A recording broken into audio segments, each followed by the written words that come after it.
थाना ताजगंज क्षेत्र अंतर्गत होटल रेडिसन के निकट पुश्तैनी मकान खाली कराने गई टीम की मकान मालिक से तीखी नोकझोंक हो गई। नोकझोंक में मकान मालिक ने अपने ऊपर पेट्रोल डालकर आत्मदाह करने का प्रयास किया, लेकिन मकान मालिक के तीखे तेवर देख एडीए के अधिकारी और पुलिस फोर्स मौके से भाग निकले। थाना ताजगंज क्षेत्र अंतर्गत होटल रेडिसन के पास पुश्तैनी मकान को खाली कराने गई आगरा विकास प्राधिकरण की टीम को बेरंग ही वापस लौटना पड़ा। जब एडीए के अधिकारियों ने मकान मालिक से मकान खाली करने को कहा तो मकान मालिक जमीन को अपनी पुश्तैनी संपत्ति बताते हुए उग्र हो गया और उसने अधिकारियों के सामने ही अपने ऊपर पेट्रोल उड़ेल लिया और आत्मदाह का प्रयास किया। हाई वोल्टेज ड्रामा देख मौके पर राहगीरों की भीड़ जुट गई। मामला बढ़ता देख आगरा विकास प्राधिकरण के अधिकारी उल्टे पैर मौके से खिसक लिए। आज क्या मामला हुआ बीपी भाई? आज मामला ये था कि ना तो मुझे कोई नोटिस दिया, ना कोई चपकाया, और सर पुश्तैनी जो ज़मीन हमारी शुरू से रही है, एडीए ने जो हमारी ज़मीन ली थी वो होटल वाले को दे दी, तो इनका ये एक इंच भी कुछ कोई ज़मीन है ना इनका कुछ है।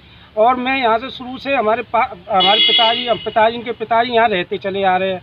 कुछ भूमाफिया लोग इनसे मिलके इस ज़मीन को मतलब हड़पना चाहते हैं।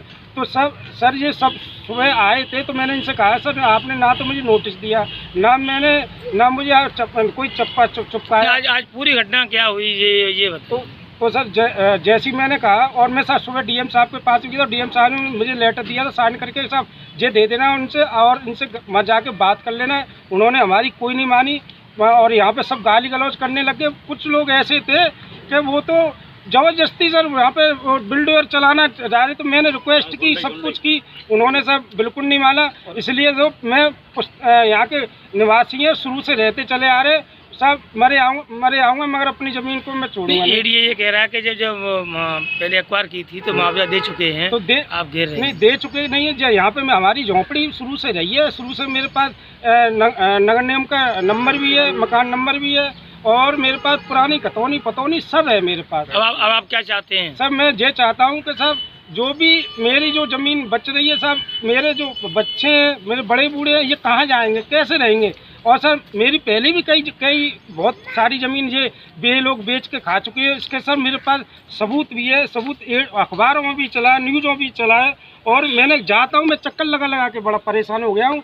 और आज मेरी जो कुछ 2 रोटी चलने के लिए कुछ यहाँ पे मैंने सर खोखा लगा रखा है, ये लोग वो भी चलने नहीं दे रहे हैं। तो मैं क्या करूँ? बस मैं मीडिया से रिक्वेस्ट करना चाहता हूँ। क्या आपको ये लग रहा है कि कहीं ना कहीं एडीए ज़मीन को घेरना चाहती है और लोग देना चाहते हैं? सर मुझे सर ये शक लग रहा है कि कुछ लोग जो भूमाफिया है इस ज़मीन को खाली करा के वहाँ पे सर बेचना ये चाह रहे हैं। हालांकि कोई भी इनमें एडीए का कुछ भी नहीं है। और मैंने इनसे ये भी कहा कि सर आपके पास कोई कोर्ट का नोटिस हो या अगर कोई जवाब देना है आपको तो कोर्ट में दो, यहाँ पे तोड़ने से पहले मुझे नोटिस दो या मुझे चुपकाओ। फिर मेरी कोई नहीं सुनी, गाली गलौज करने लग गए बहुत ज़्यादा। मतलब उन्होंने तो पूरा फोर्स ही मंगा लिया था। कम से कम ये तो देखे किसानों अब आप क्या चाहते हैं ये बताओ? सब मुझे मेरी ज़मीन दी जाए और मैं हाथ जोड़ के विनती करता हूँ, मुझे ना कोई झगड़ा है ना मेरा कुछ नहीं है।